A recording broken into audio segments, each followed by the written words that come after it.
Welcome, welcome. I need some sound checks eventually from people to make sure that the sound is working.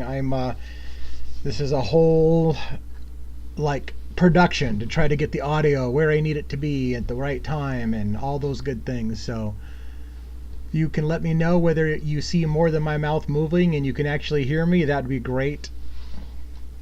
A thumbs up, better yet, a like button. Let me know with the like. Well, of course, like button won't tell me, but yeah, we're gonna get started here in about 9 minutes. Hopefully, we're gonna get started in 9 minutes. We're gonna go. We're gonna connect with Birdie Bombshells in a little bit and join his show that's in progress right now. So perfect, you can hear me now. I need.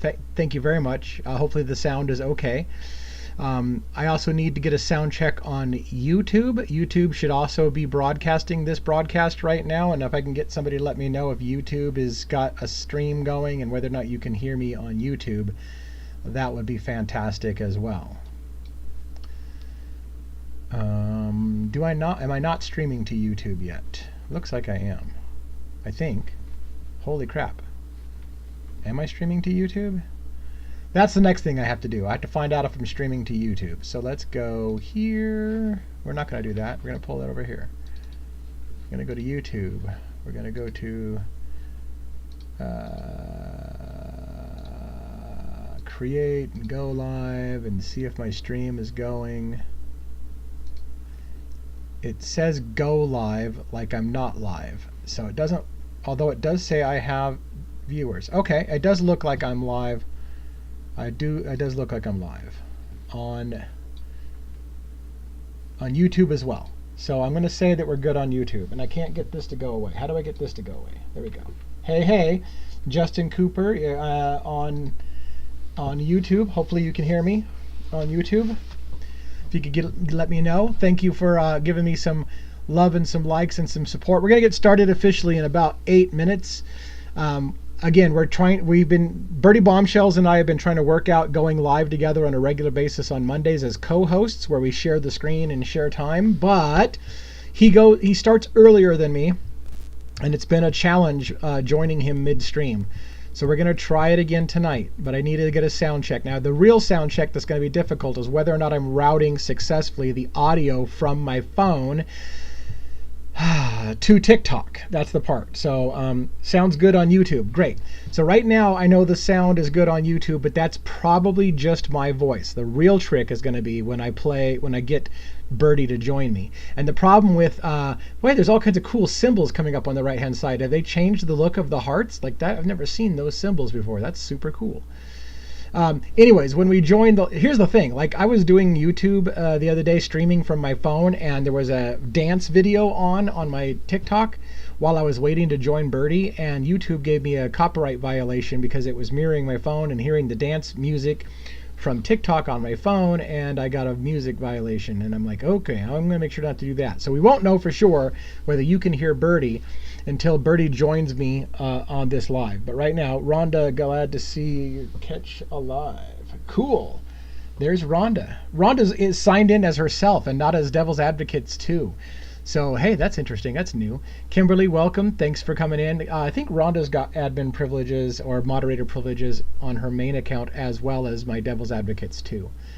Thank you, Kimberly, for checking in. And Monica checking in. Thank you guys so much. You guys, I think both are moderators. Got a couple of moderators here, 3 moderators, so we're good, looking good there. I don't know if anybody's got any moderator privileges over on YouTube, but hopefully we won't need it. It's going to be confusing for me because when we go live, if we pull this off and we go live with Birdie Bombshell, I should be... This is the tricky part. Depending on who you're watching, whether you're watching my stream or you're watching Birdie's stream, you will see his chat or my chat. That's the way I think it's going to work. So even though, regardless of which one of us you're watching, you should see both of us on your screen. You may only see the chat from whoever you're following. So if you're watching and following my stream, you're going to see my chat and vice versa. That's the way I think it's going to work. And so my moderators probably need to be watching me instead, not Birdie, although Birdie will be on your screen. This is all in theory. I haven't done a lot of this, so thanks for helping me out with this. We'll get it all figured out and worked out. I'm going to try and get my camera angle worked out and all those good things. The lighting looks pretty good, so there's that. And yeah, we're going to start in a little bit. I tried going to your website, but it won't come up in the search. Interesting. You're trying DevilsAdvocatesPlural.info, DevilsAdvocates.info. That's the website. You've got the YouTube channel up here. Also, you should be able to. So that's weird. That's weird. I'm looking at it right now. In fact, if you're on YouTube, I've got my website shown up, loaded on the screen for viewing. Okay.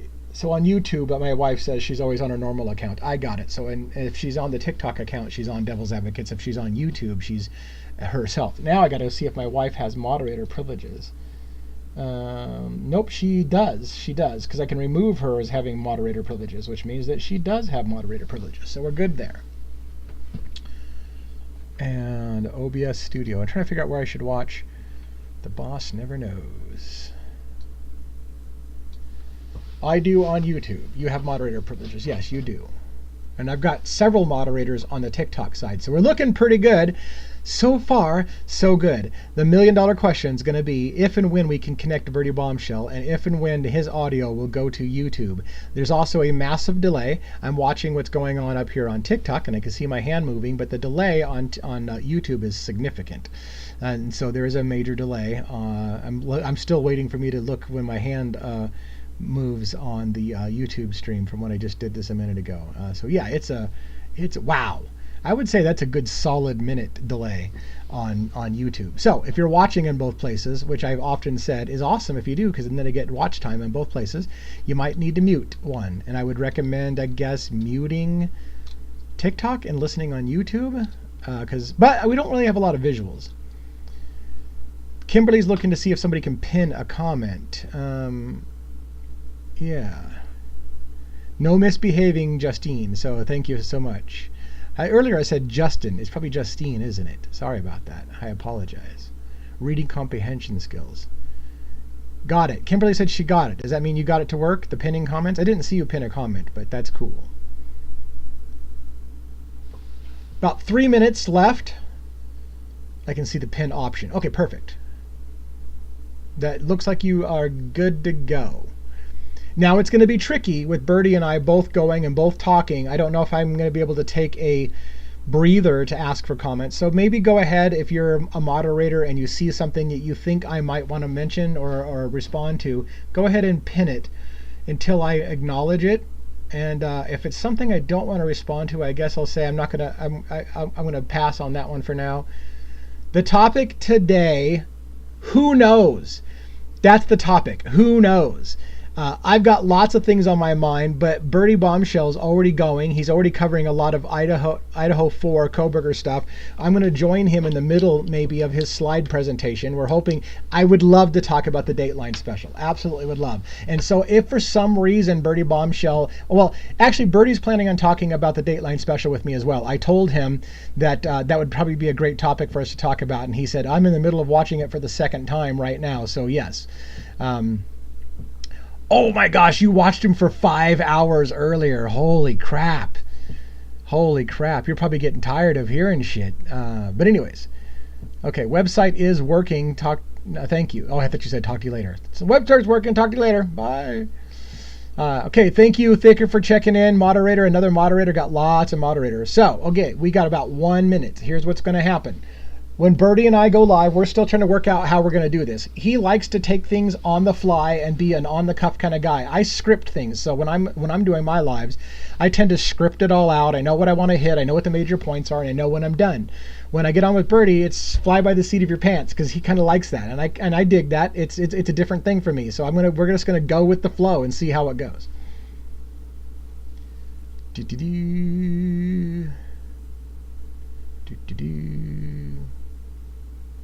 All right, it's 6 o'clock. I'm going to make an attempt right now.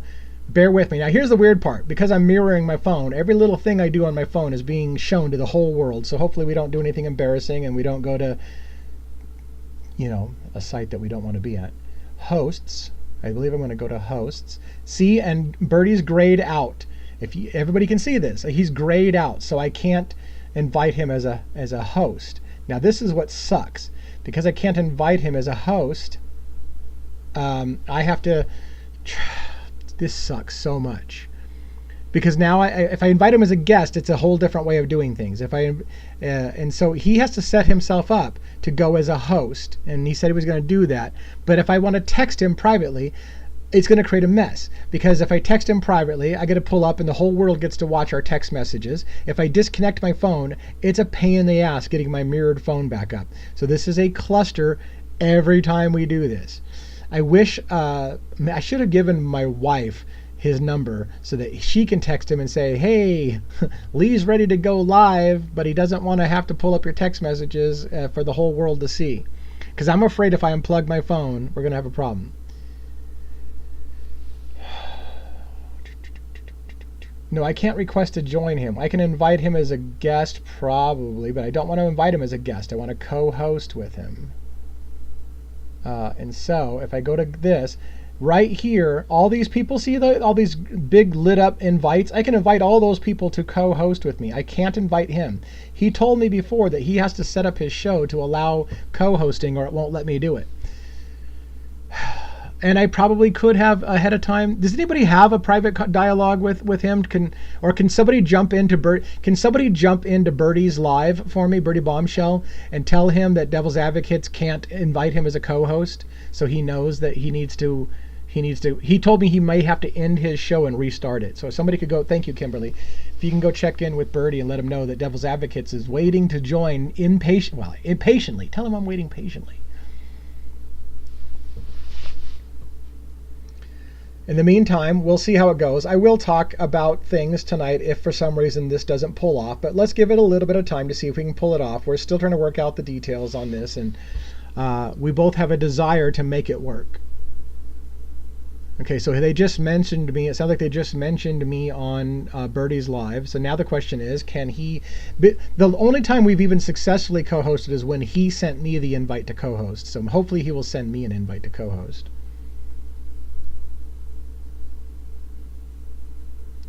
Thanks for all the likes that people are smashing in here. Phoenix said she knew you were probably waiting. Yeah, thanks. Cool. Yeah, usually the last couple times Phoenix has been on when I'm about to go on. So yeah, Kimberly, if you want to ask him to request a co-host with me, or maybe tell him that I don't have the option to co-host with him because it's grayed out. Sorry to make you run back and forth. We'll see if we can get it worked out. Birdie said he was texting me. That sucks. I don't see an incoming text message from him. And again, in order to look at his text messages, I either have to show the whole world our text message thread, which I don't want to do, or woo! What is that? Freaking check out the do. Anyways, thanks for the gift. That was pretty badass. I don't even know what that gift is, but it was pretty crazy. That I haven't had that much hair since, well, frick, I don't think I've ever had that much hair. Shit, when I was in high school, I didn't have that much hair. So, hey, look, and that lets the YouTube see it. I just realized on the delay, YouTube just saw the Elvis haircut that you gave me. All right, so I'm going to try one more time with co-hosts. I can invite Birdie. Here we go.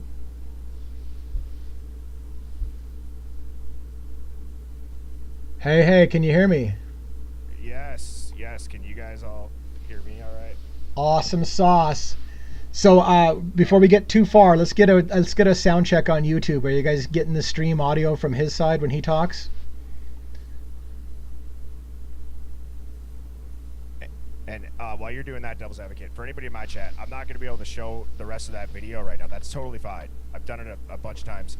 I'll have that first half of the stream as well as this up on YouTube as well. But Devil's Advocate, yeah, what is up, my brother? How you doing, my guy? It's so cool that we finally pulled this off. We've been trying to do this like week after week, and we just can't seem to get the secret sauce down. But I think we're maybe figuring it out. I think we are, and I hope that everybody can see me on the half screen. Every time that we do this screen, I love how my wallpaper looks. Yeah. Because it's only that. That's all you can see. Instead of the whole widescreen room.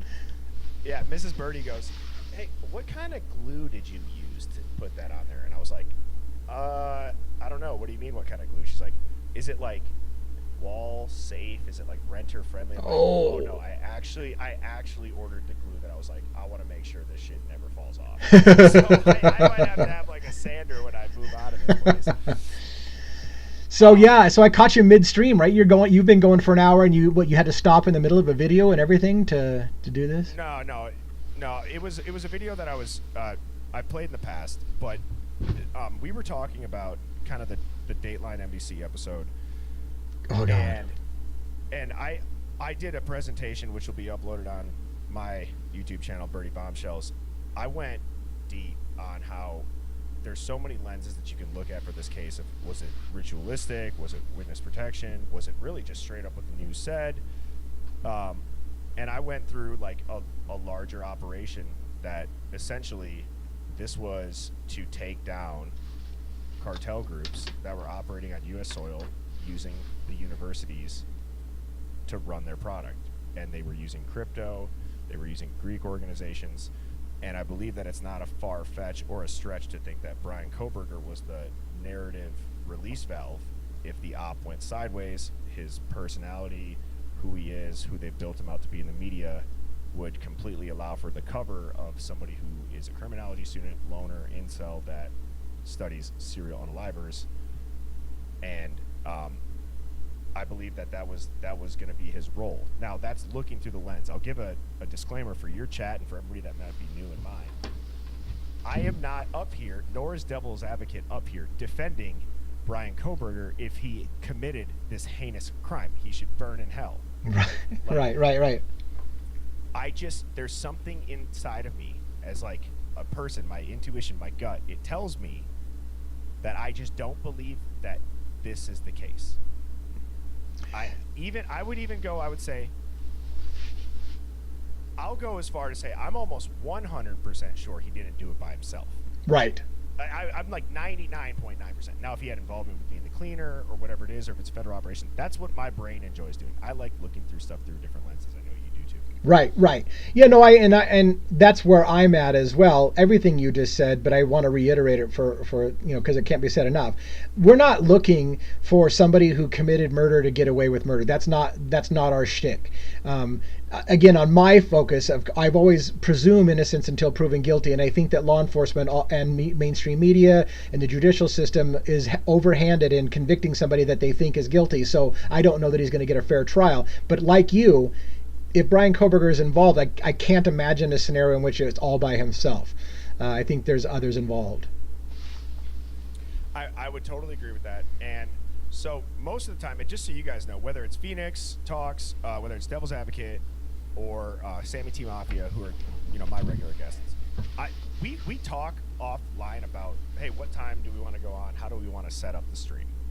We like to, all of us like to just kind of, go off the cuff and start talking about some stuff.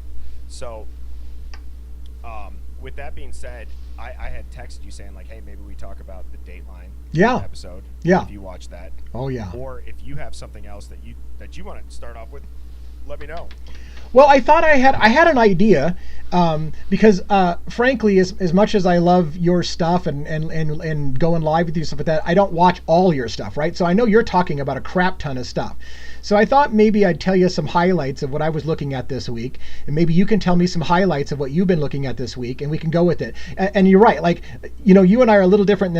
I tend to script my shows. I know exactly what I'm going to talk about. You're more of a kind of a fly by the seat of your pants kind of guy, and I dig that, which is cool, because on Mondays I can let loose and let us just go where it goes, right? So I'll tell you some things that happened in my world real quick, and I'll try to be brief, and then maybe you tell me what happened in your world this week, and we'll see where we cross over or what we want to talk about. So yeah, so I had a lawyer, I had an attorney on my show talking about Luigi Mangione, and I know you only recently got into the Luigi Mangione, and thank you again for letting me introduce some of your folks to that. So I had an attorney, Ali Benevento. She's a 15-year criminal defense lawyer who came on and talked to me about all the legal issues in Luigi's case and what's going on there. So that was really cool.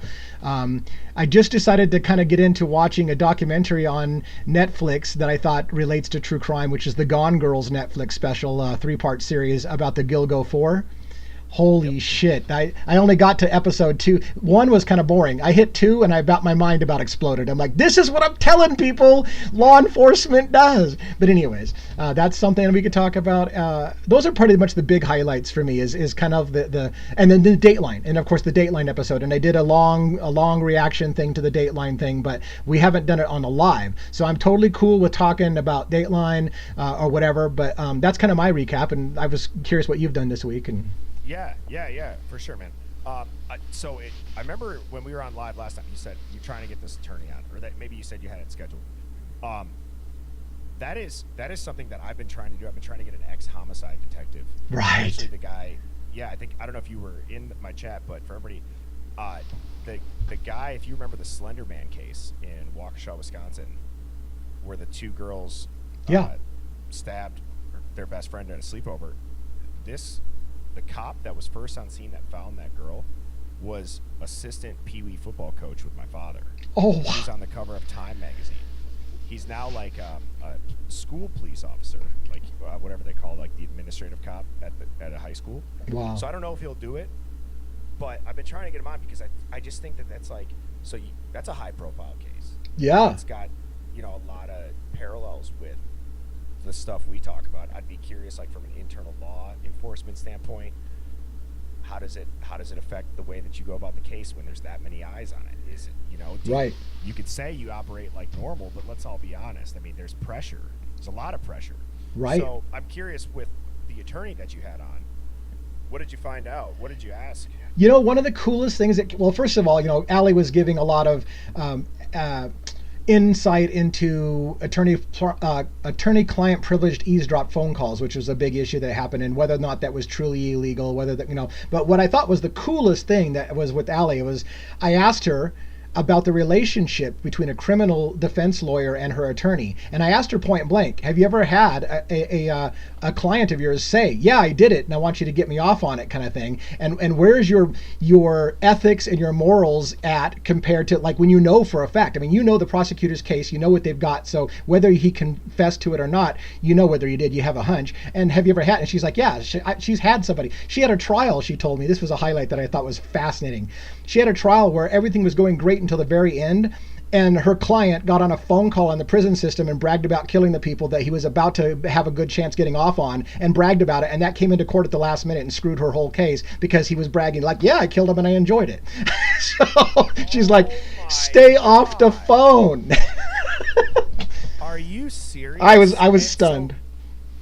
So you're telling me that person that did that with the phone call, they had told their lawyer, I did this, get me off. Yeah, and we talked about that. I mean, I was wondering if a defense attorney would be blunt enough and willing to admit that, yeah, I've been told. But yeah, she says, it's not uncommon for a client to tell her. In fact, she would encourage her clients, I want to know everything that happened. I can't defend you if I don't know the truth. If you're lying to me about something. And what she said was, if a client has told her he's committed a crime or done something, she's not putting that person on the stand because she's not going to let that person lie under oath. So she's like, okay, well, now that I know that you did this, what we need to do is make sure you never get on the stand, because I'm not going to have you lie under oath and admit to these things. Oh God. See, like, that's one where, like, chat, I'm going to ask my chat a little poll question. Answer 1, could you be a defense attorney and do that for moral conscience, knowing somebody did that and still try to get them off? 1 for yes, 2 for no. And Devil's Advocate, I'm curious if your chat will answer with that, because yeah, how do you feel on that? Because that's yeah, I'm getting a 2. I'm getting a 2 over here. Is that 2 means no? Is that what you said? 2, you couldn't do it. Yeah. Moral ground. 1 absolutely. Somebody says. Yeah, someone said 1. Yeah. Someone said 1. Yeah. Depending on what they're paying me. I mean, Jesus Christ. I mean, everyone's got their price tag. Well, and I'll answer it as bluntly as Allie did. Here's my thing. Matter of fact, oh my gosh, she had such a clip. I don't even know if I can repeat this on TikTok. I don't know how she got away with it. She said, sometimes attorneys have dark sense of humor, and sometimes they'll even joke on the inside. Sometimes the defense is, sometimes an MFer has to go. And I was like, no, she said it's dark humor. But here's the thing. Well, I mean, depending on the case, right? Like if you truly feel like it's justified, like if it's an essay or a DV or something, like, and I don't know how that all works. I'm not a lawyer. Yeah, so This is not legal advice. Right, absolutely, and I say that all the time. Here's the thing: my personal view is this. Yes, I don't think I don't like the idea of a person who's guilty walking. However, I guess because of my belief in law enforcement being held to a higher standard, anytime I find law enforcement doing underhanded things to convict somebody, even if they're guilty, I would rather let that guilty person walk than let law enforcement continue to do shady, underhanded shit because we know he's the bad guy, so we're going to make him go down. So I could, I guess, if you were asking, in good conscience, defend somebody I know is guilty if they're being set up, they're being railroaded, and the law is not playing fair. I just want a fair trial, period. I want a fair trial. So if you get him fair and square, then great, justice prevailed. But don't do shit illegal and don't rig the case because you know he's the bad guy and we're going to make him go down. See, I tend to agree with that. All right, not even tend. I do agree with that everything on the court system should be on the up and up. But sometimes I do wonder, is there ever a time, I'd be curious what an attorney would say, is there ever a time where that somebody did something, hey, they'll never do it again? I got a surprise for you, bro. Okay, what? Ali Benevento, the attorney we were just talking about, just dropped in my live on this side. Shut the hell up. Oh yeah. Dude, get her up here. Oh, I wonder if I don't know if she wants to. Ali, if you want to come up, I'll try to bring you on a guest on our side. I was just quoting you and hopefully not making you look too bad on there, but yeah. Chat, do you guys think Devil's Advocates should try to bring her up? That'd be great, and I'll let you know what my chat says. Type a 1 if you guys want to see her. I'm sure they'll flood in. That would be incredible. Yeah, that would be very cool. I mean, this is kind of off the cuff for her flying in at the last second, but when I saw her drop it and say, hey, I heard my name, I was like, really? She just dropped in. But yeah, I can't even read the ones. They're going so fast. Yeah. Okay, well, I'm waiting for her. Well, you know what I'm going to do? I'll send her an invite, and if she rejects it, right? So let's go here. Chat, on my end, if you guys got any questions that you would want to ask, it looks like in the chat. It looks like I can't send her an invite. Is that because the co-host format doesn't allow us to bring guests in as well? I don't know. I'm not sure. If not, then I apologize for getting everybody all excited. I mean, if I did.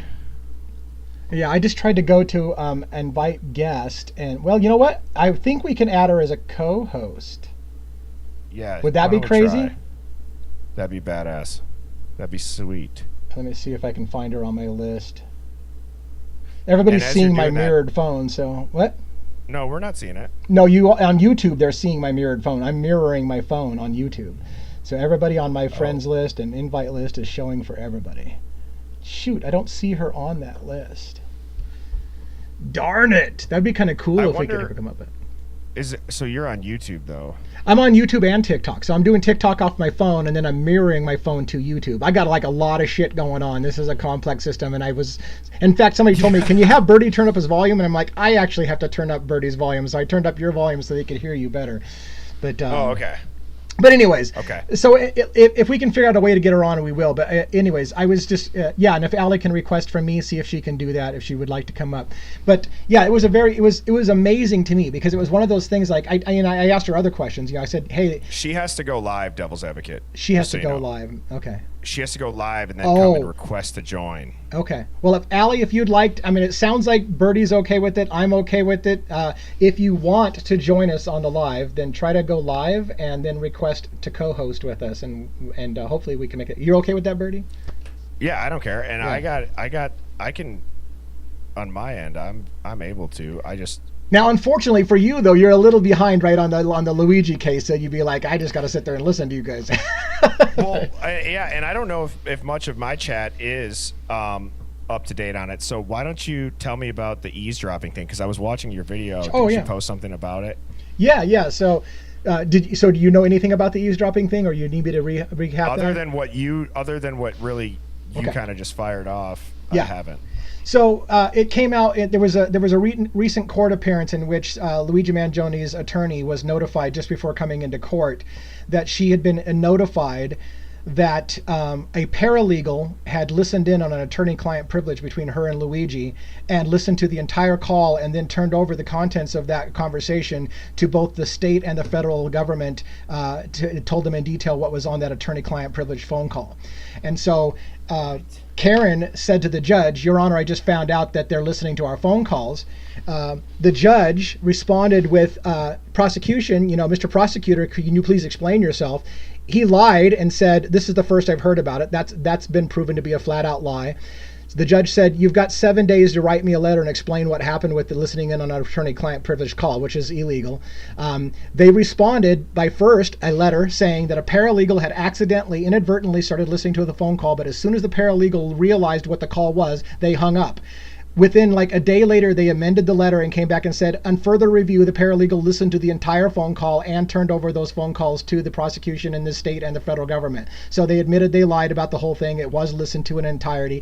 Then they started to blame Karen Ignifilo for the mistake. Well, the attorney has a responsibility to make sure that her client calls on a secure line. Karen didn't tell us she was going to be using that line. All phone calls in jail systems are recorded. She knows that. So shame on Karen for using the wrong line, which we talked to Allie about, and I said, "Is that true? If at the point that they realized it was an attorney-client privilege, did it matter that she didn't have a secure line? Should they have stopped listening?" She said, "Absolutely." She said they should have stopped listening. They cannot be listening to that phone call, but they did.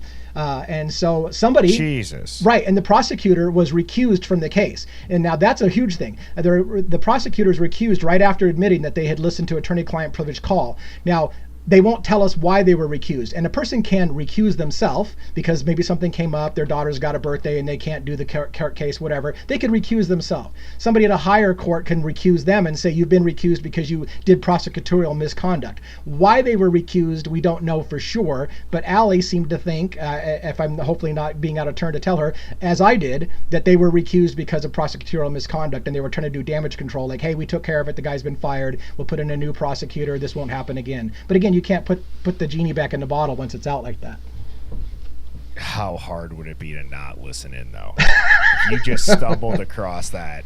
Oh man, see, that's where it's like, I would just be like, how do I hang up right now? How do I not listen to this entire thing?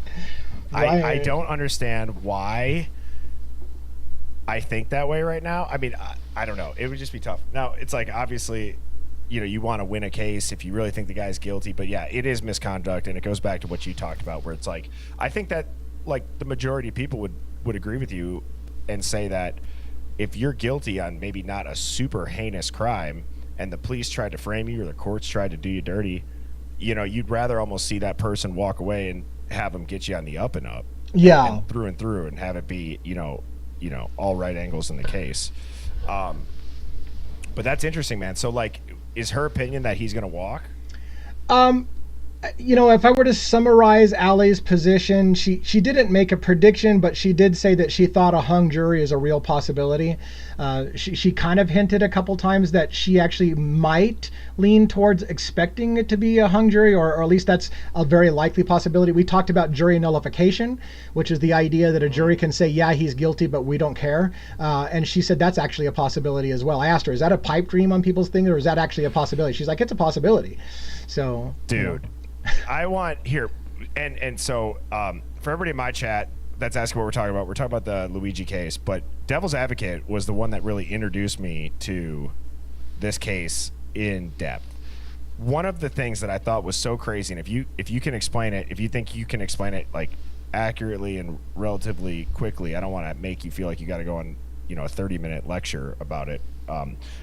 How you described that this case, if it plays out this way, essentially big pharma would be put on trial. Can you go into depth a little bit about that again, how you explain that? Yeah, so, and I want to be clear that I'm not sure if Allie 100% agrees, although she did agree in principle that this could happen this way. So one of the hints is that Karen, so again, Luigi Mangione is accused of shooting Brian Thompson, as CEO of United Healthcare.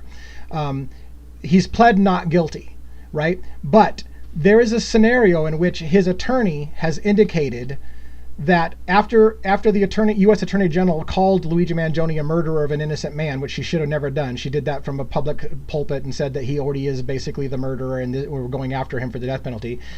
Karen fired back and said, referred to this case as the murderous healthcare system. She referred to the healthcare system as a murderous healthcare system. Now I have to be careful because just saying this much probably get us in trouble on TikTok, right? Yeah. So the point being is that Karen has already kind of, in my opinion, tipped her hand that she may be intending to put the healthcare system on trial. And the way that would be done, in my opinion, is this. If you admit, and that's the big thing, if you admit that Luigi did what they're accusing him to do, is there a scenario in which that is seen as an act of self-defense or defense of others? That literally the healthcare system and its increasing denial of claims, people are dying by the thousands every single day by having their claims denied.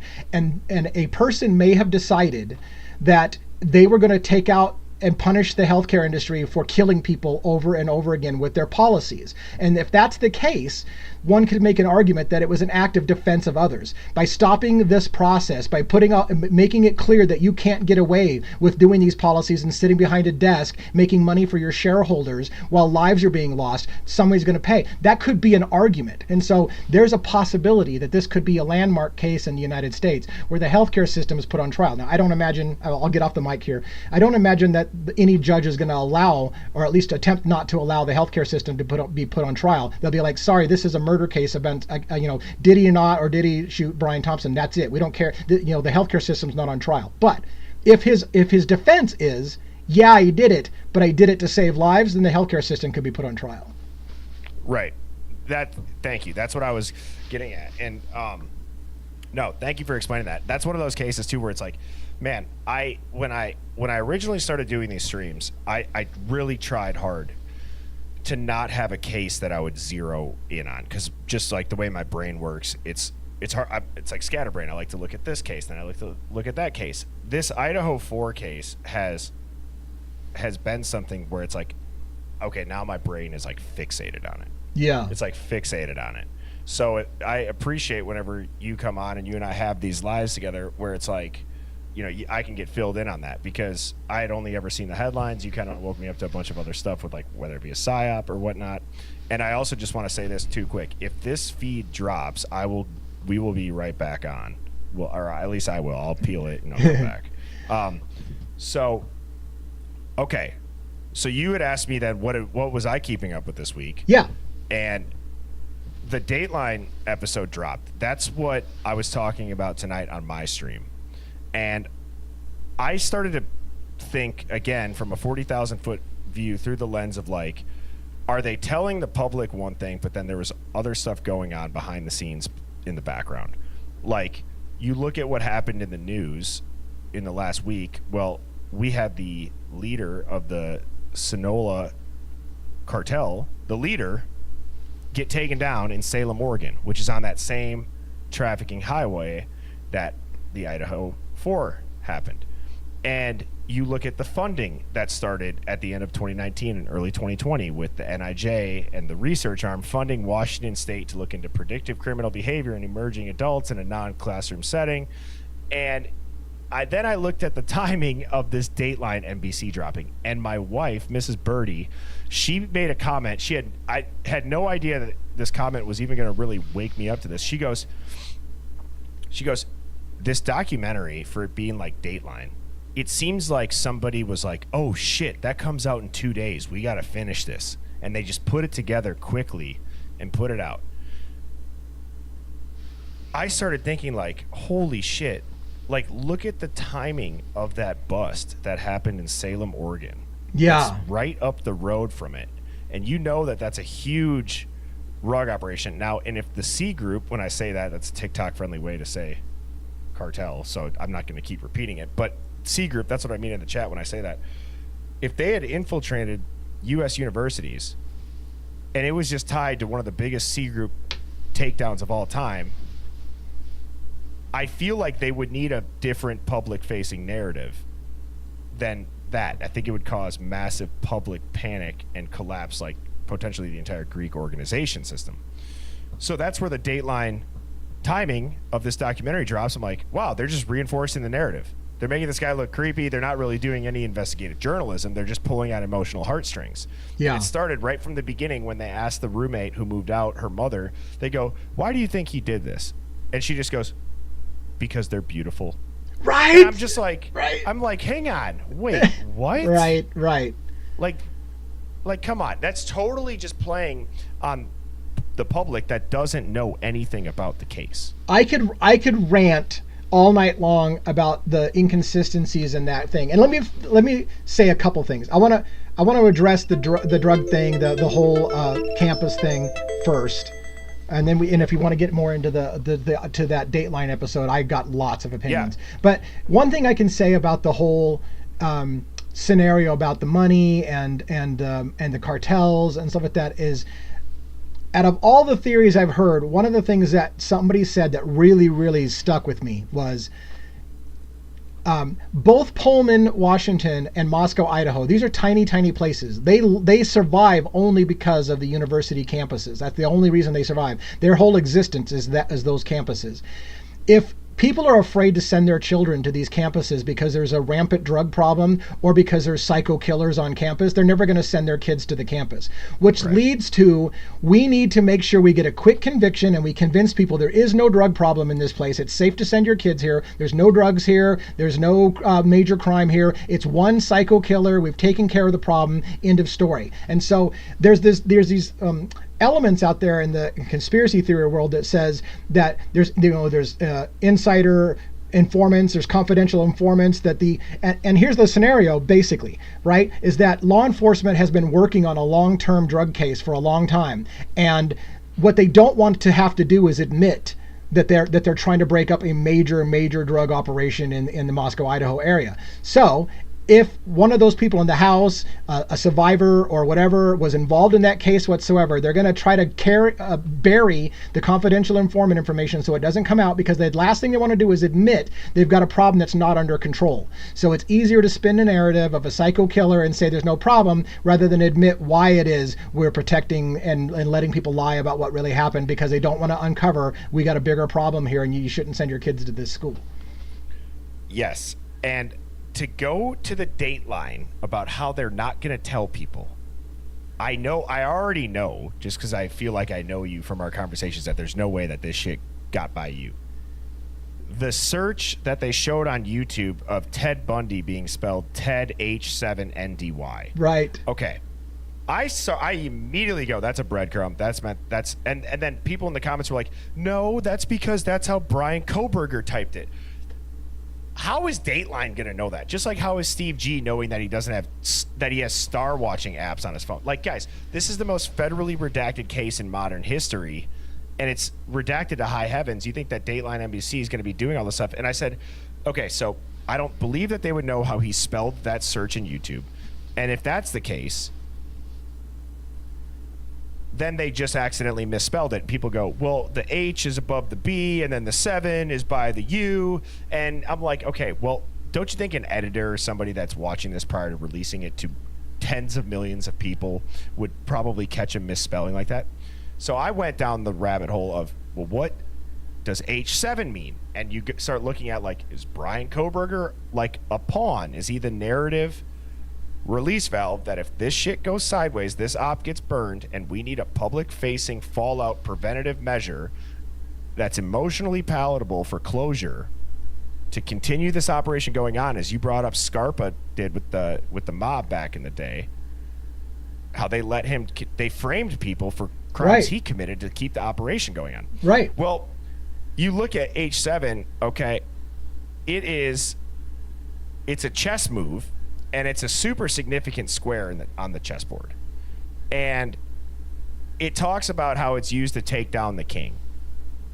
Guys, if you don't think that the feds would throw a little FU to the C group after they got their guy in Salem, Oregon, and I don't know, maybe they did, maybe they didn't. Either way, I'd like to think in my brain that if that was the case, well, at least my brain has the ability to critically think enough. I could be way wrong, but again, how weird is it that shit lines up?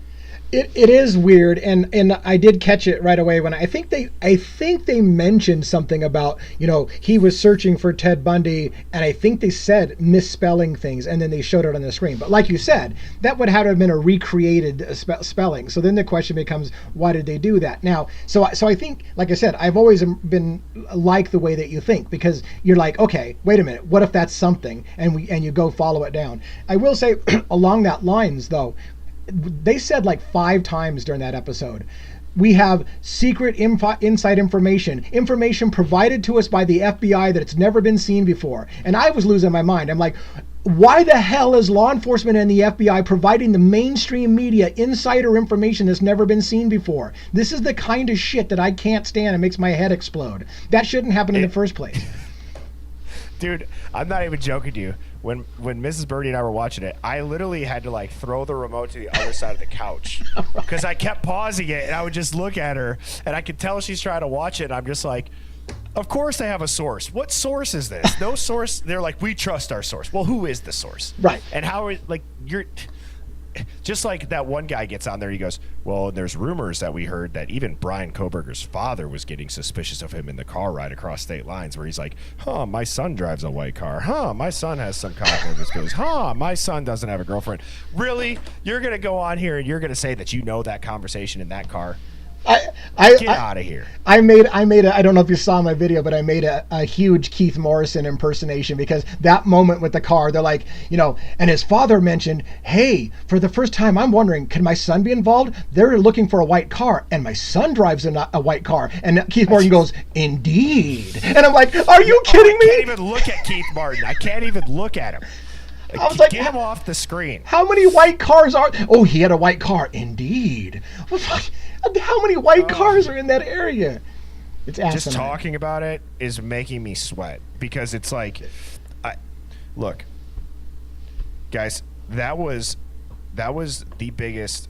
We're not actually going to talk about any evidence. We're just going to keep the narrative going by pulling on emotional heartstrings. I also found it very weird that this entire time they were saying that Maddie and Kaylee were best friends. Well, now apparently, now all of a sudden Ashlyn's her best friend. Right. And there was a chase in the stairwell, and that's how the sheath and the it's just like, I lost my mind when they did that. And then the killer chased Xana down the thing, and she was in the kitchen, and I'm like, what?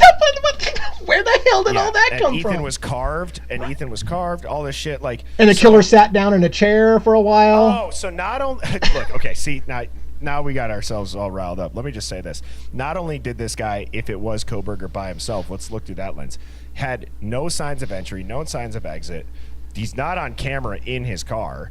There's no trail of him outside in the, with anything on the ground. There's just touch DNA. On top of that, he commits this with such precision that it's like a Jason Bourne timeline, while making time to sit and rest, everybody. Because he's exhausted, because you don't realize the adrenaline jump that he had. Give me a break. The jumps they made in that show were disgusting, in my opinion. And at first I had to remind myself, because when I was doing the whole thing about, he tacked Maddie first, and then Kaylee accidentally got involved, and then Xana heard it, and then they're saying this, that was a lot of noise. There was a lot of noise. And I'm like, if there's a lot of noise, then why the hell doesn't Dylan hear shit? Like, none of this makes sense. And then he catches Xana because she comes up to check on the noise, and he chases her. And I was looking at my wife like, what the fuck? Dude, we were the same person to our wives, I'm sure, watching this. Like, and then I had to remind myself. They started that whole conversation by saying, this is the best guess that we can make. So they did tell you that we're going to completely just pull this out of our ass when we get started. They did, at least they said that. We're going to pull this out of our ass. But then I was like, where the hell was all this from? What are you talking about? Dude, So. Did you also see, bro, that when the Elantra took the turn, how they sped up the footage to make it look like the Elantra is going faster? I'm like, you're telling me that a Hyundai Elantra is making a turn like a freaking race car? Yeah. By the way, I have to tell you, I'm getting begged in my chat, which I don't think you can see, to ask you about, and I already know what it is because I've seen it myself. But I've been asked you about the green Elantra. So there was a creator on YouTube, Truth and Transparency, and I I can't remember if it's Lana or Lana. Lana, yeah, I think, yeah. Lana, yes. Okay, so third option. So I'm sorry about that. No. Truth and transparency. The video is incredible. I showed a little bit of it on my live, but pretty much what happened is, so I'll bring up another case as an example to help people understand what I try to mean. So in the Karen Reed case, when the SUV is in the garage at the police department, the prosecution and the police are saying, no, see, we're not even on that same side as the broken taillight. It's not on the same side of the back end of the car. Somebody noticed, oh, that camera is mirrored. Well, let's mirror the camera. And then it's like, oh shit, no, you guys are on the same side as the broken taillight in the garage in police custody. Okay? So that's kind of the analogy that I'm going to use as a preface for this. It can apply to night vision. Night vision will make orange, green, and yellow show up white. Mm-hmm. You can look at a pumpkin in night vision and it looks white. So this creator had gotten somebody who's like a specialist in cars to look into all of the footage of the white Elantra. This dude picked up on the fact that every time under a streetlight there was a hint of a green hue and tinted windows.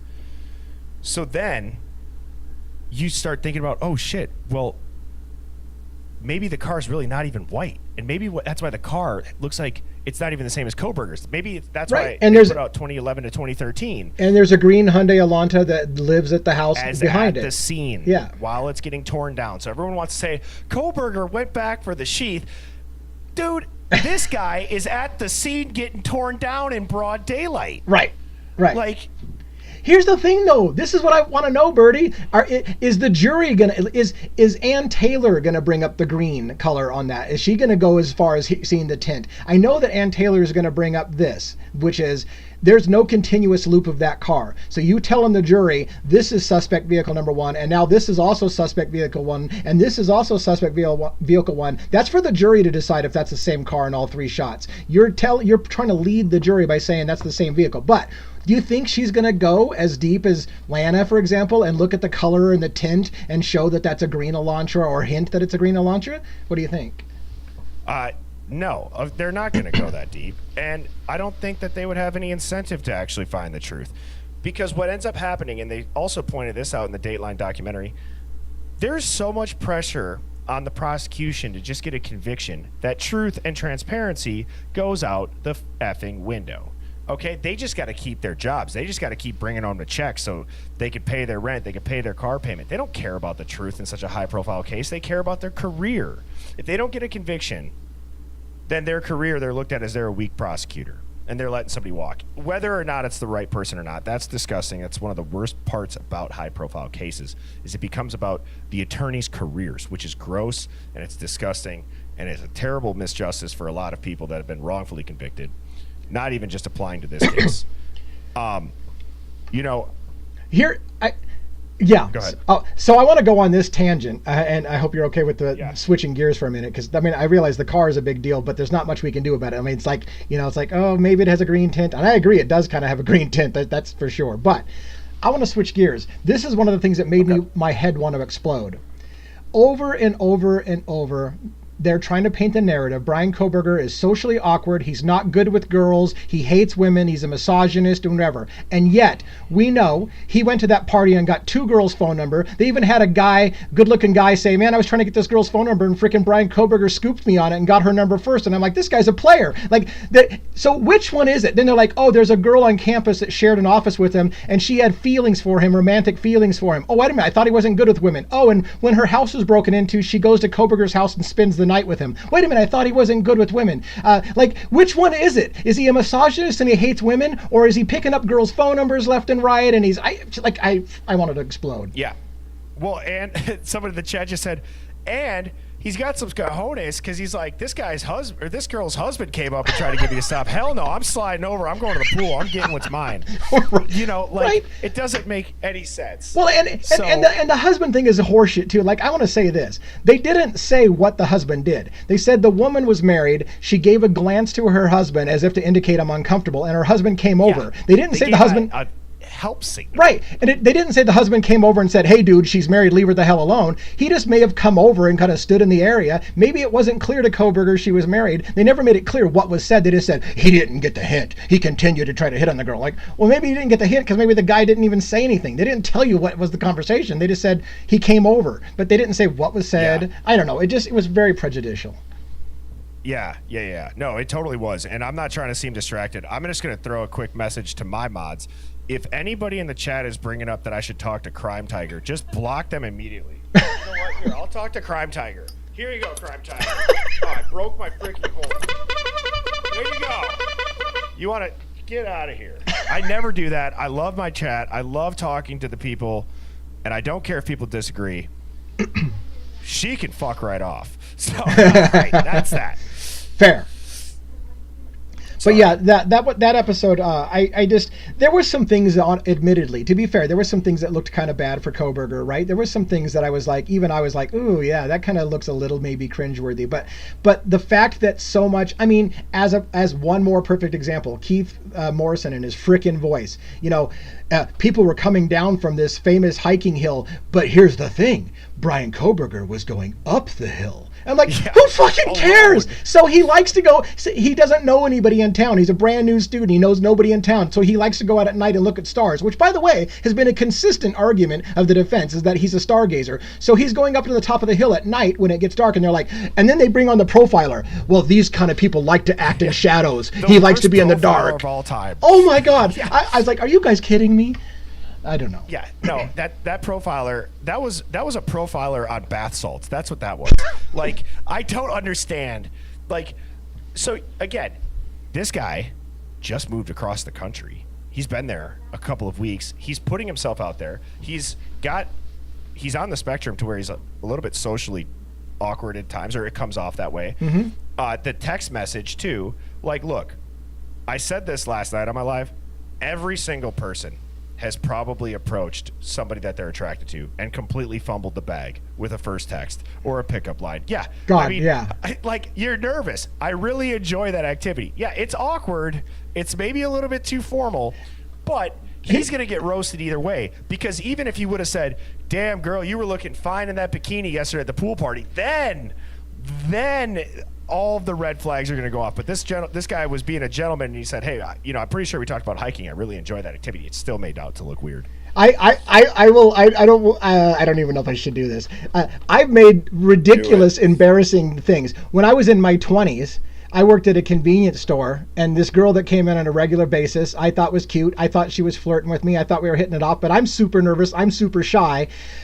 Like a moron, she writes a check, and I'm thinking, oh, I've got her address. I'll send her a little note, let her. Oh, yeah, I had the police called on me. And they're like, why are you stalking this girl? And I'm like, oh, my God, I'll never do shit like that. I thought, oh my God. I was just nervous. I thought, I'm not even on the spectrum, and I made that mistake. So, yeah, that'll never happen again.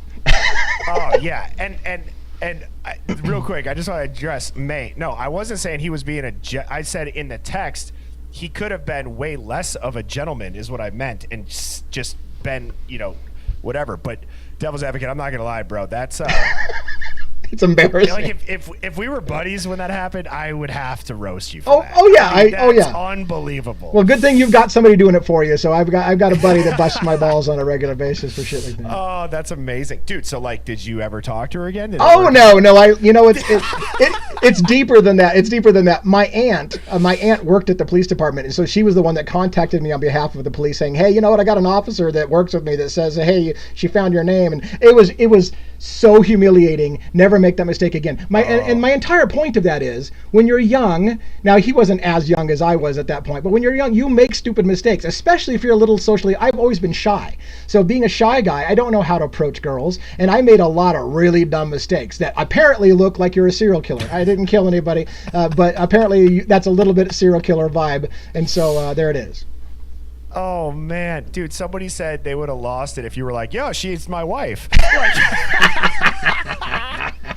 Oh man, dude. No, I feel like it might only be right if I share a story then, so that it's not just perfect. Mine's not that bad. Of course. Thanks for prefacing that. But probably the most embarrassing moment that I had was in high school, like as a sophomore at like a homecoming dance or whatever. When like the slow dance songs come on, I was dancing with this girl. Like she wasn't my date. Like I went by myself and whatever. We were just like dancing, and I went to go like say something to her, and it's loud, so you can't really hear.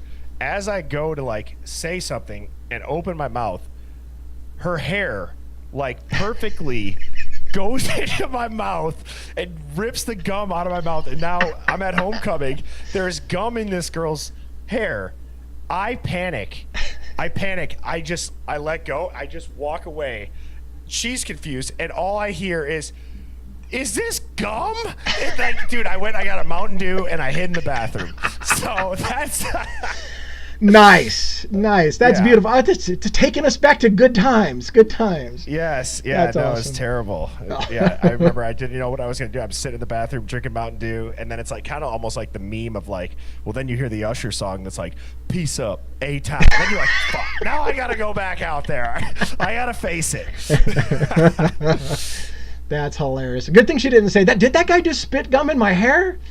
But yeah. No, it was like the sticky hands. Like when you throw the sticky hand, you like grab something. Wow. So, but yeah. No, overshare. We just Mrs. oversharing Birdie's tonight.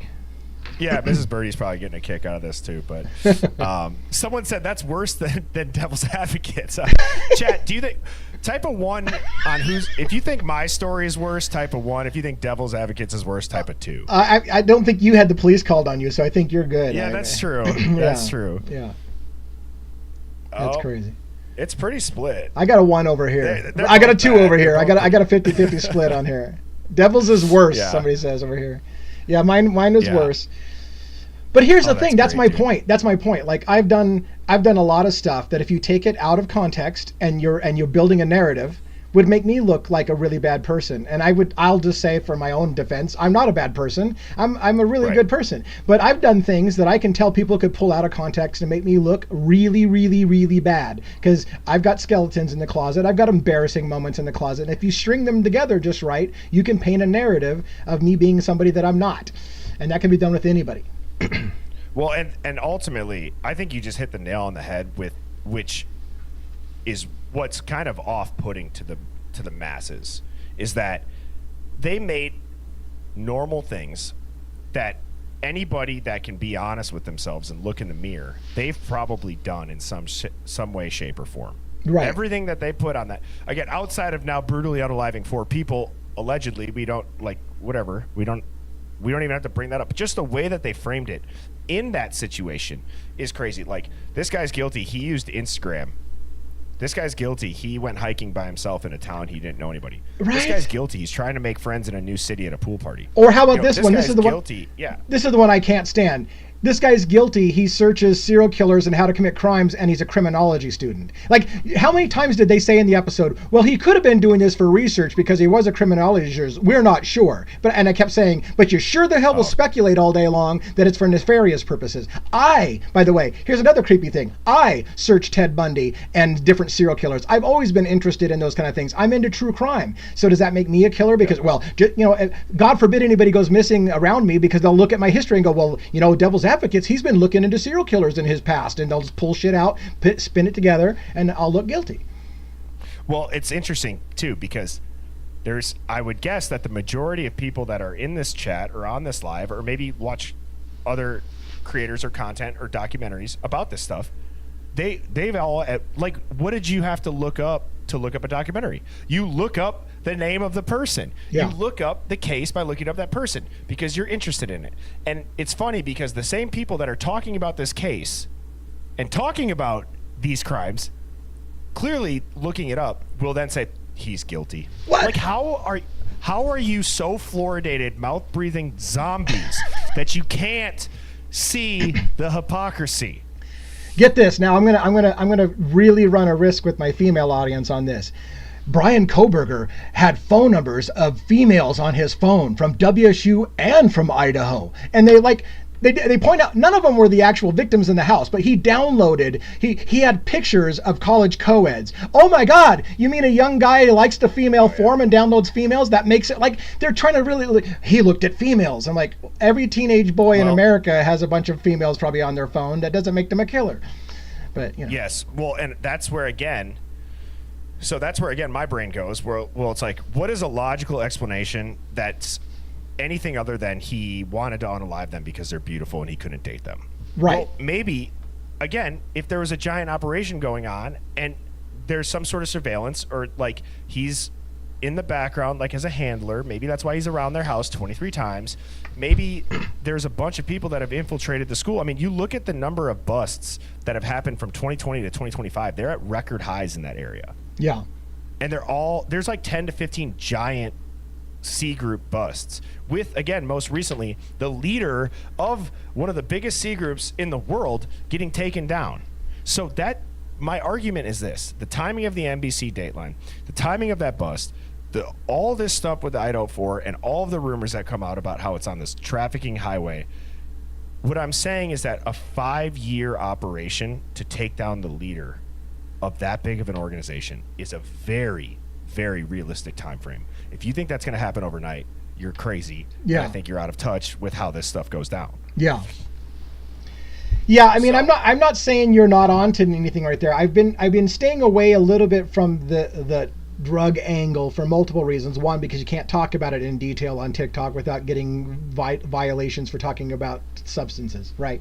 And even saying that's probably going to get me in trouble. But the other thing is just like, I feel like there's so many other things that I've been focused on, but it's definitely out there. That's definitely the biggest problem I've had with that narrative is tying it into Kohberger, and maybe he used to have an addiction issue himself, and therefore he may be an enforcer or like that whole line kind of becomes a little bit like, these aren't even the same substances that he was addicted to, right? So then I step back a little bit. But again, I'm not saying I don't want to go down that rabbit hole, but I tend to get a little bit more quiet when we talk about it, because I just feel like I don't know how I feel about that being the primary narrative. But timing is everything, like you said. So when they come out with a documentary, there's a reason for the timing, Yes, there is. And I would say, when I first got into this case, I will say, I was kind of like, it has to be one of these things.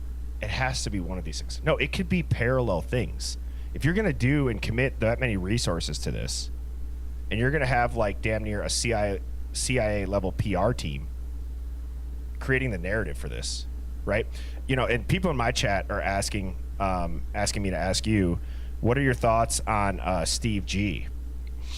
In general? Yeah.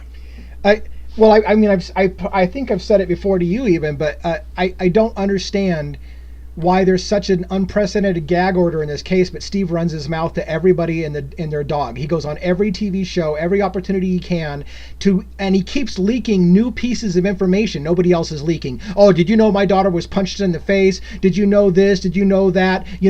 Hinting that there's biological DNA of Kohberger on the leg of a victim, and all kinds of, like, Steve just repeatedly, every time he opens his mouth, he's coming up with some new piece of data. And I'm thinking to myself at this point, I used to be super sympathetic with Steve, but I'm starting to wonder, what the hell is Steve's motivation? He's running his mouth on every TV show and every podcast he can, usually around the timing of some major release that might, change the course of this thing. And out he comes again with more bullshit. So I'm starting to be very suspicious about Steve's motivations. Yeah, somebody says the gag order doesn't apply to the family. Well, right. That would be, but in this case, it does, guys. And what I'm trying to say by that is, like, I've used this analogy. It's like, you go watch your local news tonight, and let's say something tragic happens where they don't know what happened to a family member, like if it was an accident or whatever. You always see the victims' families on the camera saying, please come forward, trying to compel people for the community to tell us what happened. Like, him being the only one and being very selective, and just, like, in my opinion, he would be a prosecutor's worst nightmare. Well, he's going on all these shows leading up. Like, my general question is this: does that behavior align with somebody whose daughter and her best friend and 2 other roommates were just brutally unalived, and now they're coming up to a Supreme Court capital case where this guy's facing the firing squad? He's going on. I know he allegedly knows the creator of Drunk Turkey Show and all this other, Ashley Banfield, but what really, really, really rubbed me the wrong way, or I guess made my spidey senses go off, is he said, he laid out whatever situation it is, and then he goes, and that's the truth. Not some of this other speculation you'll hear about. So I'm like, well, what the hell is about to come out in the court docs? Because that's Right. the only every time you do an interview. And let me correct somebody a little bit about what I would say. Look at the way Steve Gonzalez did some of the early interviews. One of the first interviews that he did on TV, he stated, I'm not leaking any information. I'm not telling, because he was told to shut his mouth. Everybody was told to shut their mouth. And he said, look, I'm not going to leak any information. And then he begged the guy on TV, tell people what happened. Don't make me do it. Don't make me be the one to have to say what happened. Why won't you guys tell people what happened? Because he knows what happened, at least in part he knows what happened. And he's begging the reporter, tell people what happened. Don't make me do it. I'm not going to leak any information. Because if you read between the lines, he has been told to shut the hell up about it. So people say, well, he doesn't have a gag order on it. He does, because he's telling you, I can't talk about this. I'm not going to leak information, but you guys need to step up and don't make me do it, because eventually I'm going to break and I'm going to tell things, because he is being monitored, and so there's something weird going on. So now the question is, has somebody got to him? Are they letting him filter information to the public to kind of control the narrative and say, hey, Steve's just off the rails? But I mean, it starts to get really suspicious about what, but he was, I think, indicating that they were told not to say anything, and he kept saying, I'm not going to say anything, I'm not going to leak anything, but don't make me be the one who has to come out and tell you what really happened, because I know, I don't know. Did we just freeze? Sorry. Uh-oh. Birdie's frozen on my side. There you go. Oh, sorry. Am I back? Yeah, you're back. All right, I'm back. What I was going to say, I have a slightly different take on that, and that's, I felt like he's talking through the screen to somebody. I think he's saying, I'll talk about this if you guys don't handle your shit. To Right. the people that maybe did it, where he's saying, someone be alpha, someone step up. He didn't have to go up the stairs. All these little things. And then I have a question. If I play this video, can you hear the audio? Just tell me. I'm not hearing anything. It's loading. Oh, okay. Because I want to play this. It's a 20-second clip. This damn. More than enough. Hang on. Motherfucker. I heard Of that. course, you guys probably just heard me say that. Oh, yeah. Yeah. I just get so annoyed where it just pisses me right off. But here. All right. Can you hear this? He had more than enough time, and then he got right back out. And Listen to what he says. He had a shovel in the back car. I would assume that the shovel had something to do with wherever he went. He buried that thing and got rid of that. Maybe he had plastic on the seats. Maybe his trunk was lined with something. Tosses it all in there, and he's gone. And they're not talking about cleaning up a murder scene. They're not talking about what do we got to do. They're literally just girls being girls, whether they're in and out on the path that they take, cleaning up Yeah. Like, I don't know. I don't get it. Yeah. He So- runs his mouth a lot, and then he slips little things like and here's the thing. Like, I go back and forth with Steve as well. Let me give you an example from the Luigi Mangione case, but we won't go off the rails. We're going to stay on Koberger. There are people who will tell me, in the Luigi Mangione case, we know he did it. We see him on camera shooting Brian Thompson. And I'm like, you see a guy in a mask who you can't identify in a grainy footage shooting somebody. For you to say, it's no question he did it, we saw him do it. So there's a part of me that thinks that Steve's doing the same thing. He's been told and convinced, maybe, that Brian Koberger is the guy. So he will continue to say, we know he did it because we see him. Although it might be a masked man that we don't actually see, but we know it's him, so we're just going to keep saying, we see him doing it. And so what happens is then we hear that, right? And we think, what does Steve know that we don't know? Maybe he doesn't know anything. Maybe he just simply is repeating what he's been told. This is Koberger going into the house, and then he's like, well, how can you guys deny it? We've seen Koberger, which, by the way, nobody seems to have any video of Koberger going into the house. But you know what I'm saying? What if Steve was at the house during the 911 call? Yeah. Have you heard this audio that I clipped? No. All right. I'm going to play this because I hear the girl that calls go, no, Steve. And then you hear what just sounded like the guy that we heard say almost, you hear him go, shit. Okay, listen to this. This is also audio. I didn't do anything other than these 4 CapCut audio filters. I have like the CapCut Premium. I did noise reduction, enhanced voice, high resolution, and music enhancement. I will point it out. It's at about the 20 to 22 second mark. So I'll let the full thing play. And then I also have audio at the end where you hear Xana, Ethan, and then it sounds like you hear, they were shot. Okay? Fucking wild shit here. 11:55 a.m. Wait, 42 I'll turn up the volume. 2nd November 13, 2022. I don't know, I'm a patient of your emergency. Something is happening. Something happening in my house. I don't know what. What is the address of the emergency?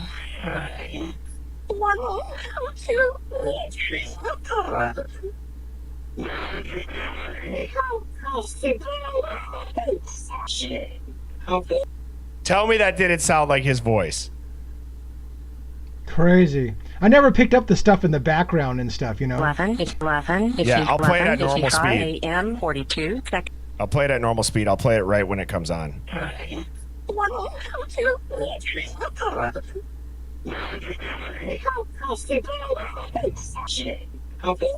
Dude, come on. That's crazy.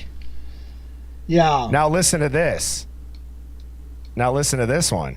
Because what's so wild, they made this phone call. When you listen to this, I have this in enhanced audio on my profile on TikTok. I believe I have it on as a short as well. Okay, here's what's interesting.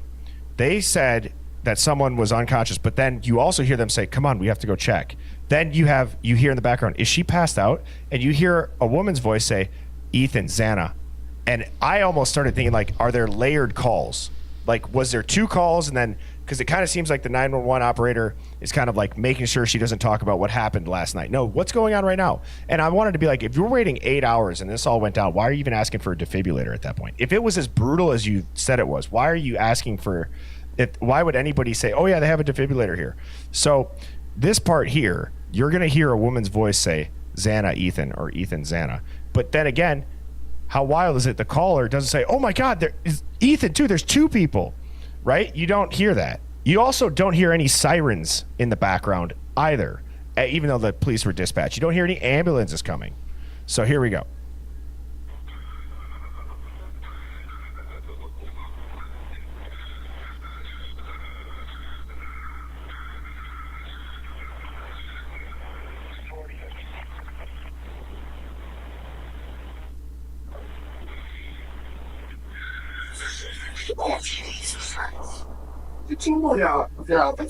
Oh, hang on, I missed it. I'm sorry. I went past it. Here it is. Oops.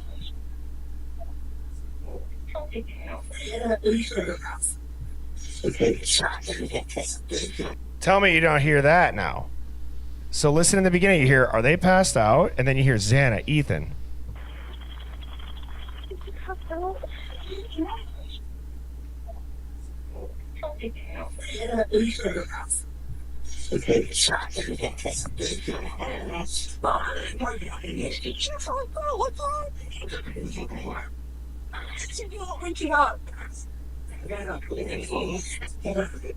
Okay, one moment. I'm getting help started that way.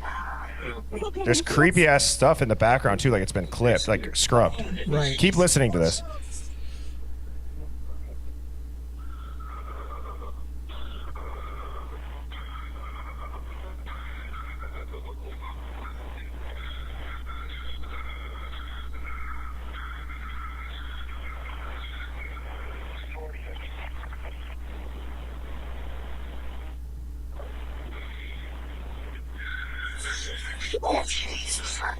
You hear someone say, Jesus Christ.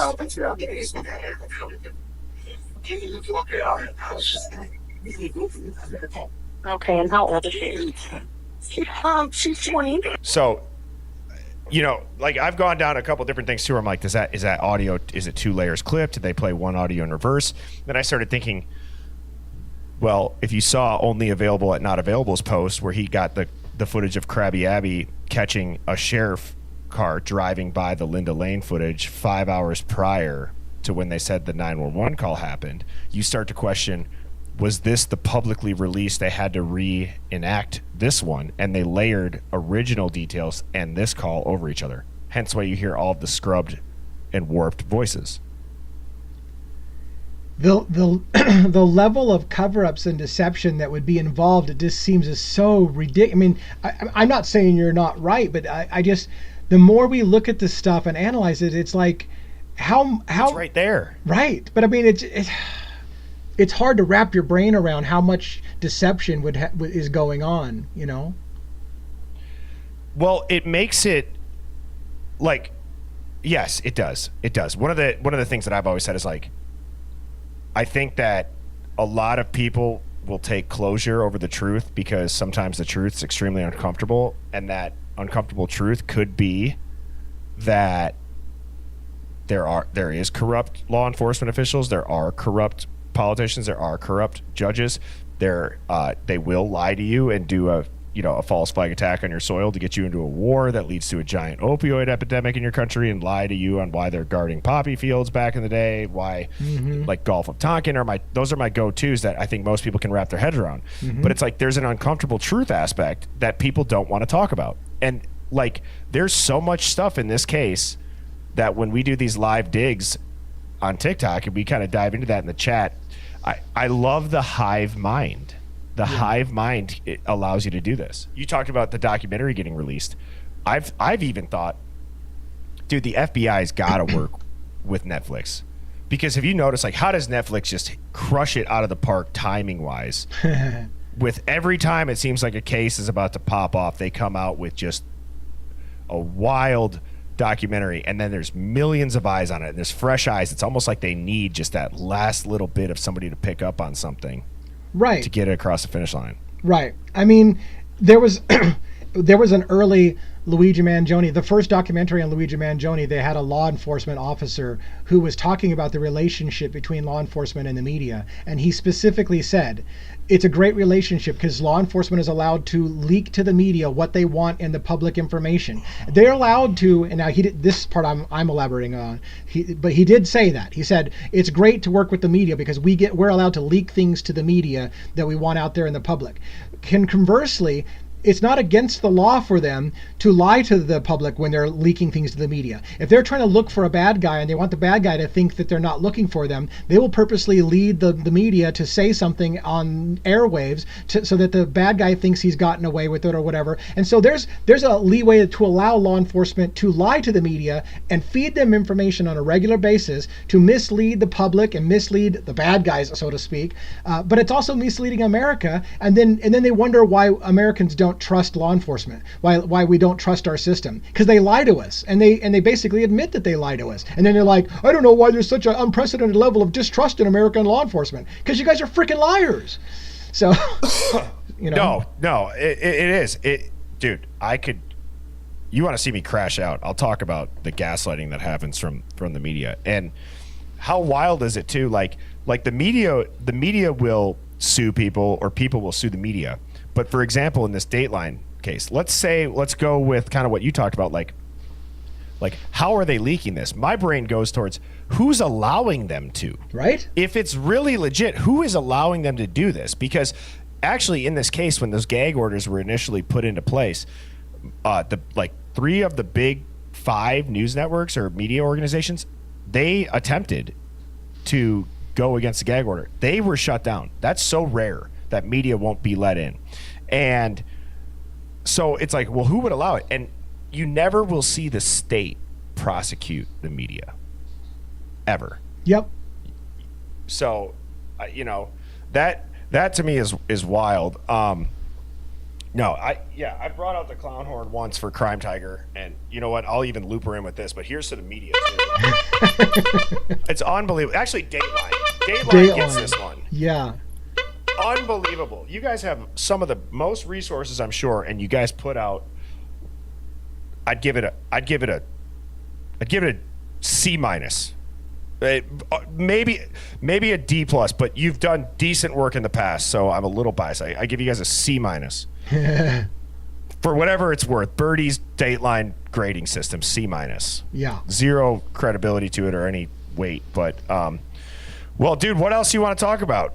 Anything? You got anything else pressing? Oh, I don't know. I mean, any time that we get together, we could literally probably be here till 3 a.m, and we can't do that to ourselves. But I mean, I don't know. Have we? I mean, have we exhausted the Dateline thing? I mean, I think we covered a lot of it, and there's a lot of stuff obviously that you cover that I haven't dove into as deeply, and maybe vice versa. But yeah, I don't know. I mean, I'm open to talk about whatever, but also, like I said, we could literally be here forever because we got a million things to talk about. I guess I'll talk about this too. Like Ethan is barely brought. I guess I'll give my closing thoughts on the Dateline. Okay, Ethan's really barely brought up. And it's kind of interesting how they don't talk about why it is he was included. If Brian's just doing this because he's jealous of these beautiful girls, go ahead. Oh, I was just going to tell you, I got a moderator telling me she's got some reserved comments for us to talk about. So when we're done. Yeah, cool. Let's hear them. Yeah. Perfect. Did you want to finish your thought though first, or sorry, I didn't? Well, no, I mean, I guess I'll just say this to finish that up on that. It's interesting how he was never really talked about, and then they just dropped this bombshell of like his legs were carved. Yeah, right. You know what I mean? That was the huge. Whole narrative was about how Kohberger just he hates them because they're beautiful and they're popular and he can't get with them, and yet they contradicted themselves pretty much every 20 minutes. And they've never established this narrative about where they come up with the idea that he's bad with women and hates women because he can't have them. They repeatedly say that Brian Kohberger can't have these girls, and so he hates women because he knows he can't. Where have you have never substantiated any of that. You just keep saying it over and over again. Well, he hates women because he can't have them. Where are you coming? Anyways, Kimberly, one of my moderators, said she's got some reserved comments. Kimberly, do you want to fire a question at me and I'll read it to everybody? How did he, BK, enter through the kitchen when Xana's in the kitchen? Remember? So some people have said he came in through the sliding glass door at the kitchen, but now we're hearing that Xana's in the kitchen and here's the noise upstairs. So I think the simple answer is like, I'm at the point where this might piss some people off. I don't even know how credible those court documents are.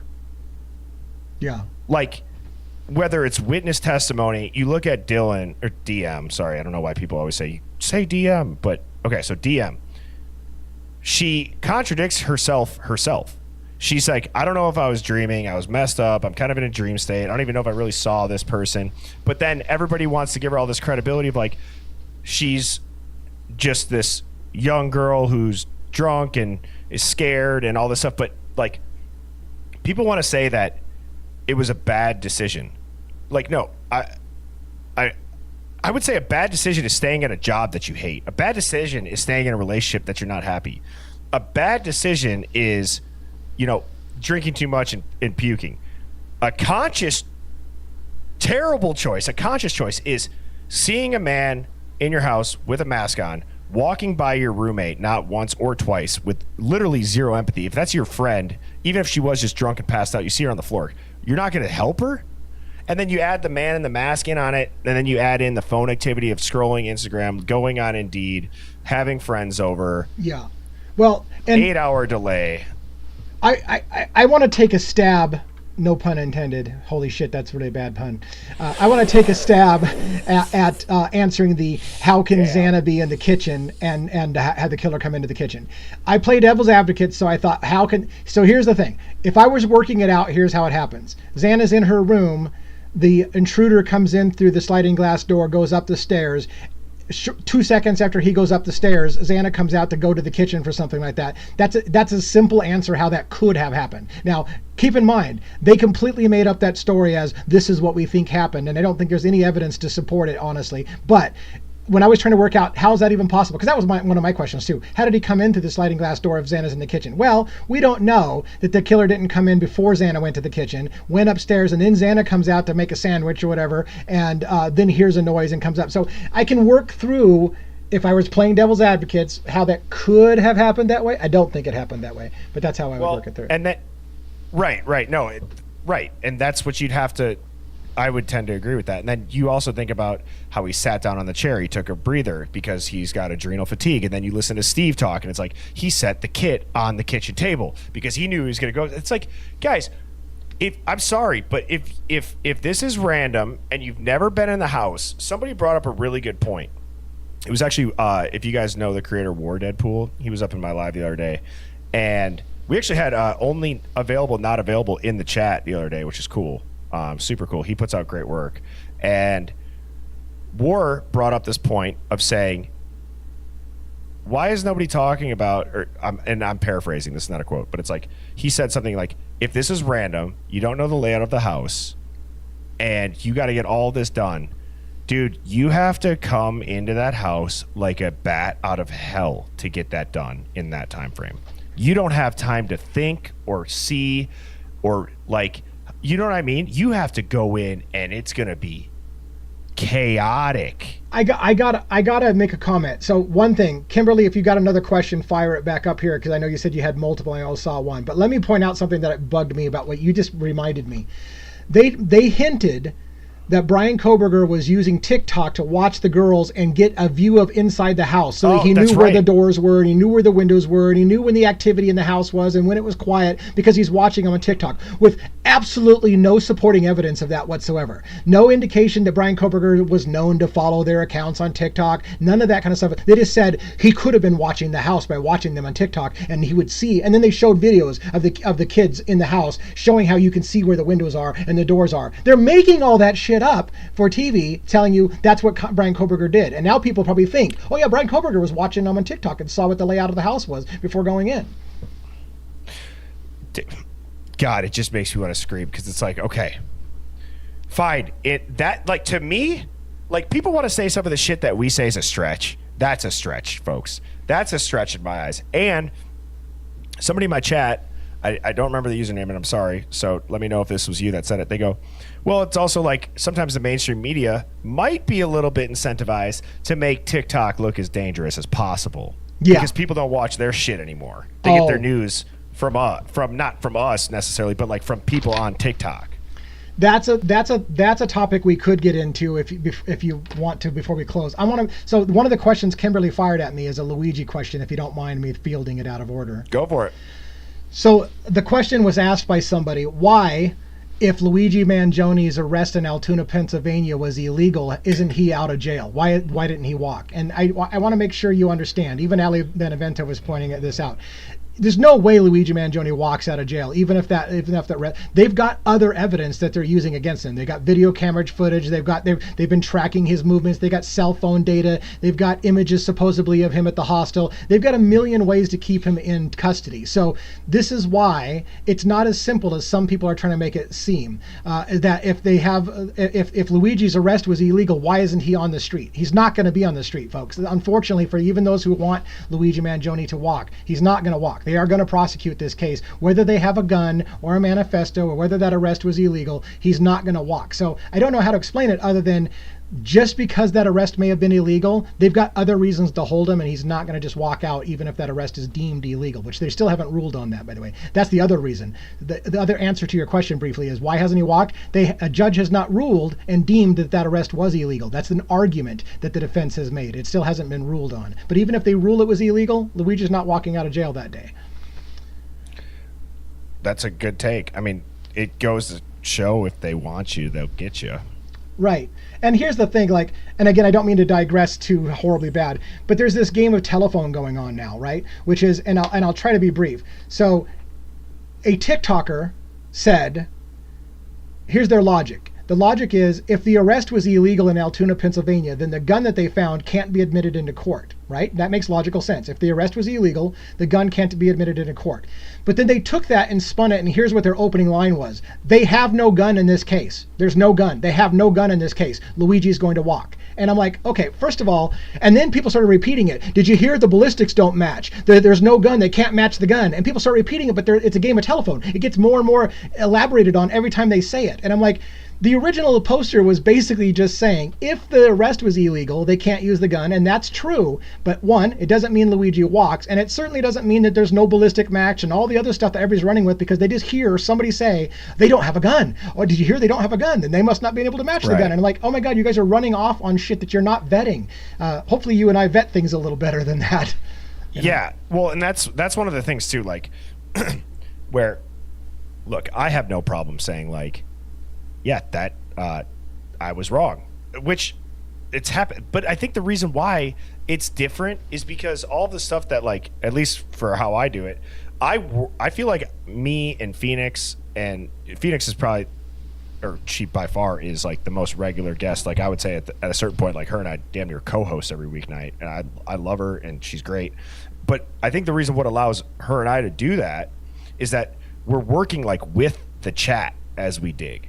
Like the chat's telling us what to look into. We do that. I feel like that's just a rare thing, and because when you get into situations like that too, Devil's Advocate, outside of just the game of telephone, do you know what you could also compound on that to make the game of telephone even more dangerous? Is that once the game of telephone starts and it's a conversation that's just happening amongst strangers tend to not be able to get past the initial point of disagreement in a conversation. Right. And it's a terrible thing. Right. I hate that. Right. Yeah, there's a prejudice. Once you've heard some piece of information, then you tend to look for things, a confirmation bias, right? Which is we tend to look for things that corroborate what you already believe to be true, and you tend to reject the things that are counter to what you already believe to be true. So once they set the first narrative, you look for things that repeat and reinforce what you believe is the case. So that's part of the problem in it. Somebody had asked the question, why do you think they even brought up the whole Xana was chased thing? What was the intention of that? Here's one of the things, here's a hot take that I have a question for you while we're still on the live.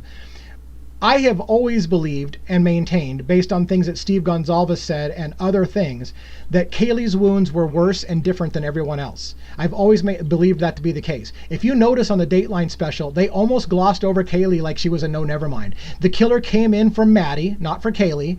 Kaylee got attacked, and then Xana interrupted him, and he chased her down, and then he carved up Ethan. It's almost like they don't even mention Kaylee. And so now all of a sudden, by telling you that he took time to carve up Ethan, they're changing who the target was.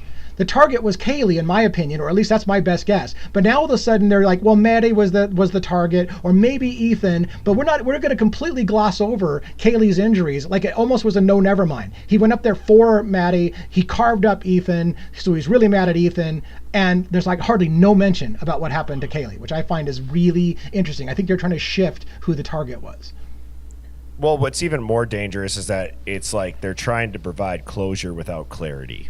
That's dangerous waters right there, because that's using propaganda as pacification, folks. That's a terrible spot to be in as just a society when your media understands that your memory is short, and it understands that this case struck an emotional nerve all over the world. You know, these young, innocent students brutally unalived, they're solely playing on that. You know, I hate to say it, the trauma has, like, when I say political value to them, I don't necessarily mean like political value in the sense that you would think, but it does have value for their network. And the longer it remains open-minded in a weird way, the more questions that swirl. So the big media productions come in and they offer closure without any clarity, no real like evidence, just high production value, you know, good lighting, sad music.